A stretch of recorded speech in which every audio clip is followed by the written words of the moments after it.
गुरु ब्रह्मा गुरु विष्णु गुरुदेवो महेश्वरः गुरु साक्षात् परब्रह्म तस्मै श्री गुरवे नमः। आपदापहर्तारं दातारं सर्वसम्पदां लोकाभिरामं श्रीरामं भूयो भूयो नमाम्यहम्।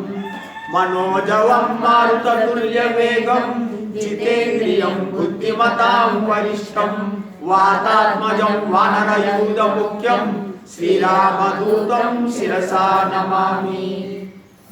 नीलातुङ्गस्तनगिरितटी सुप्तं गोदकृष्णं पारार्तं श्रं श्रुतिशतसरसिद्ध अध्यापयन्ति सोऽशिष्टायां सृजनिगणितं या बलात्कृत्य भुङ्क्ते गोदा तस्यै नम इदमिदं पूजयेवास्तु भूयः।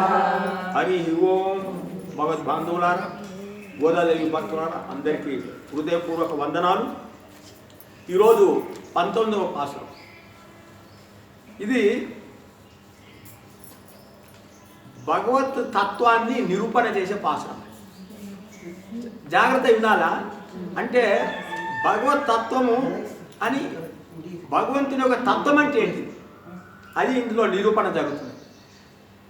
ఇందులో అది పట్టడం కూడా చాలా కష్టం. మనకు పెద్దలు ఏం చెప్తారంటే పరమాత్మ గురించి చెప్పడము తెలుసుకోవడము బొమ్మైన పొద్దున అంటాడు చాలా కష్టం, తెలుసుకోలేము. ఇంకోటి పరమాత్మ తర్కంతో తెలియబడడు. తర్కం అంటే వాదనతో పరమాత్మ మనకు తెలియబడడు. కాబట్టి ఆయనను తెలుసుకోవడం అంటే చాలా కష్టం. ఒకటి ఈ తత్వం ఎలా చెప్తుందంటే పరమాత్మ గురించి, అమ్మ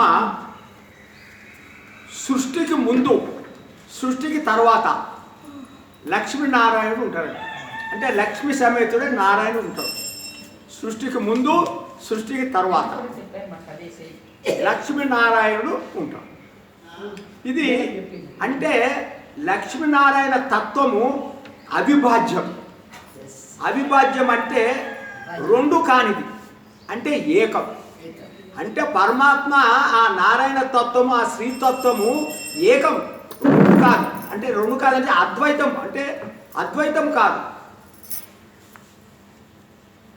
ఒక్కటే. అయితే ఒక్కటే ఏకము ఆయన అనుకుంటే అనేకం. ఇది నారాయణ తత్వం గురించి మనకు తెలియజేస్తున్నాడు. ఇప్పుడు శ్రీదేవియే అమ్మవారే నారాయణునికి కారుణ్యమయ సంకల్పం. అంటే నారాయణునికి అమ్మవారు ఏంటిదంటే సంకల్పం. ఆమె సంకల్పం అంటే మనము ఇప్పుడు స్వామి సంకల్పం అంటే ఏంటంటారంటే, ఇప్పుడు నేను సృష్టి చేయాలనుకున్నాను అనుకో, ఈ జగత్తును రక్షించడానికి సృష్టి చేయాలి అంటే సృష్టించడము, కాపాడడము, లయం చేయడం, ఇది అమ్మనే. అంటే అమ్మ సంకల్పం ఉంటేనే నారాయణుడు సృష్టి చేస్తాడు. అంటే సంకల్పము నారాయణుడు వేరు కాదు, ఇది తత్వం.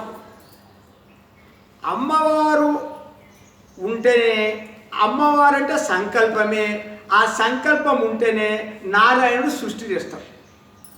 ఇది తత్వం. ఇప్పుడు మరిని ఎవరు రక్షిస్తున్నారు? నారాయణుడా లేకపోతే అమ్మవారా? ఎవరు మనం రక్షిస్తున్నారు అంటే ఏమని చెప్తారంటే, మన శ్రీమంతుడైన నారాయణుడే రక్షిస్తున్నాడు.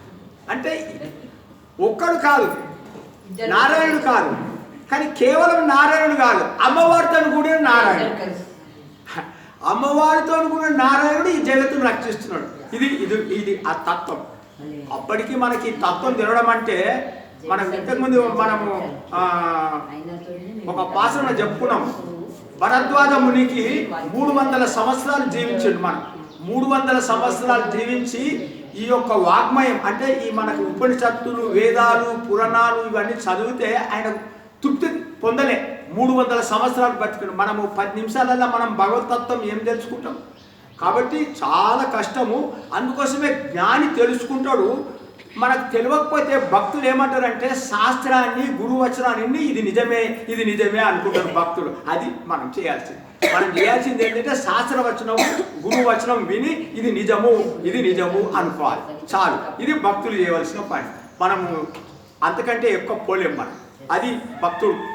అయితే ఇక్కడ నిన్న మనము పాశురంలో అమ్మవారిని ప్రార్థించినాం. నీలాదేవి నడుచుకుంటూ రావడం అనుకుంటుంది. అప్పుడు ఇది ఇంకొక పాశురం ఏంటంటే శృంగారం. ఈ పాశురంలో శృంగారం. ఈ శృంగారాన్ని మనము భౌతికంగా చూడొద్దు. మళ్ళీ అదొకటి. ఈ శృంగారం అంటే 2 శరీరాలు కలుస్తున్నాయి కామవాంఛతోని అనే దాని మీద మనము ఆలోచన చేయకూడదు. అది చాలా తప్పు.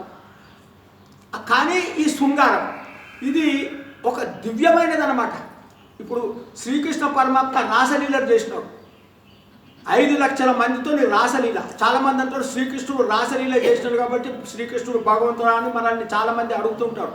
కానీ శ్రీకృష్ణ పరమాత్మ ఇంతకుముందే చెప్పినాం కదా, ఆయన తత్వం ఏకం తత్వం. అది మనకు తెలియదు కాబట్టి అందుకోసమే దాన్ని మనము తర్కంకు పోవద్దు. అది నిజమే అనుకోవాలి. రాసలీలలు అంటే అక్కడ కామవాంఛతో జరిగినది కాదు. అది ఆత్మ పరమాత్మ కలయిక. ఇక్కడ కూడా ఆత్మ పరమాత్మ కలయిక. మనం శరీరాల కలయిక చూసుకున్నాం అనుకో, శరీరాలు కలుస్తున్నాయి, కామవాంఛతో కలుస్తున్నది శృంగార లీల అంటే మనం తప్పుదోన పోతాం అన్నమాట. ఇది మనం పట్టుకోవాలి. కానీ శృంగార లీల ఎందుకంటే లీలలో ఇవన్నీ ఉంటుంది. లీల అయినప్పుడు ఇద్దరు కనబడుతుంటారు. ఇది లీల. కానీ నిజంగా చూస్తే ఏకం. ఇలా మనం భావన చేస్తూ ఈ పాసరాన్ని అర్థం చేసుకుని పోవాలి. ఒకసారి మనం పాసరాన్ని అనుసంధానం చేసుకుందాం. కుత్తు విలక్కెరియ కోట్టుకాలు కట్టిన్ మేల్ మెత్తైన పంచసయ నత్తిన్ మేలేరి కొత్తలరు పుంగులరు నప్పిన్నై కొంగై మేల్ వైతు కిరంద మలర్ వార్పా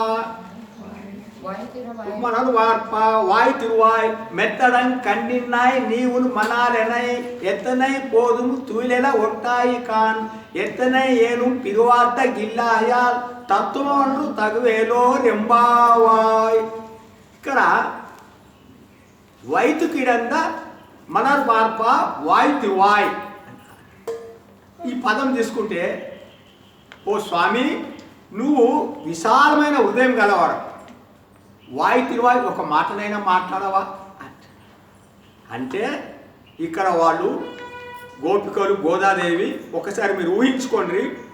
ఆ యొక్క గదిలో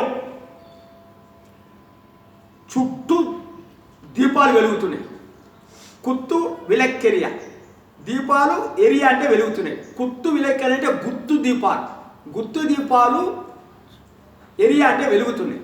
కుత్తు విలక్కెరియ కోట్టుకాల్ కట్టిన్ మేల్ అంటే కోలయ పీడనము చేసినాడు కదా. అంటే మధురా నగరంలో ఏనుగుని కోలయ పీడనం అనే ఏనుగుని సంవరించి ఏనుగు దంతాలతోని మంచం కోళ్ళు 4 మంచం కోళ్ళు తయారు చేసి అది కోట్టుకాల్ కట్టిన్ మేల్. మెత్తైన పంచశయన నత్తిన్ మేల్ మెత్త ఉంటుంది పాన్పు. 5 గుణాలు ఉంటుంది ఆ యొక్క అంశస్థూల తల్పానికి. 5 గుణాలు. అలాంటి అంశస్థూల తల్పం.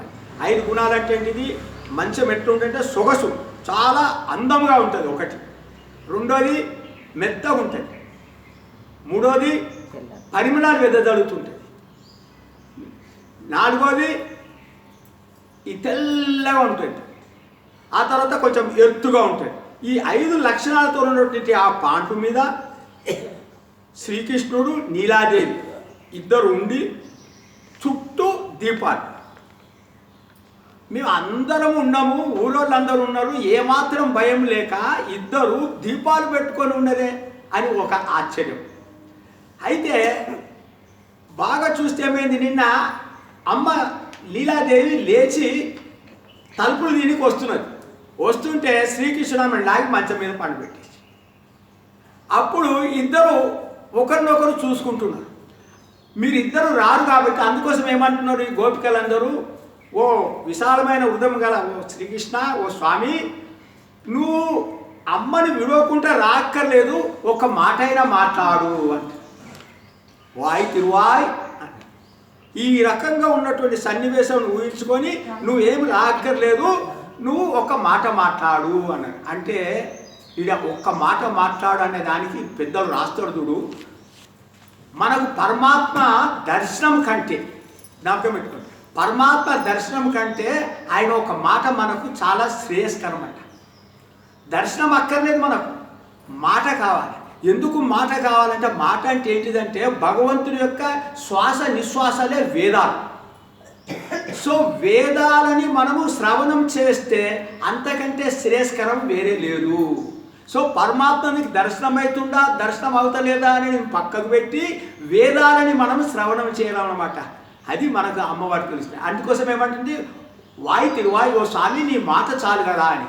ఇప్పుడు మనకు భగవద్గీతలో శ్రీకృష్ణుడు మాట చెప్పిండు. మాట చెప్తే అర్జునుడికి ఏమైపోయింది, నా యొక్క భ్రమలు తొలగిపోయినాయి, ఇప్పుడు నాకు శోకం పోయింది అని చెప్పిండు. మాట వల్ల మాట అంత పనిచేస్తుంది. అదేవిధంగా ద్రౌపది వస్త్రాపనం జరిగినప్పుడు శ్రీకృష్ణుడు ద్వారకా నగరంలో ఉన్నాడు.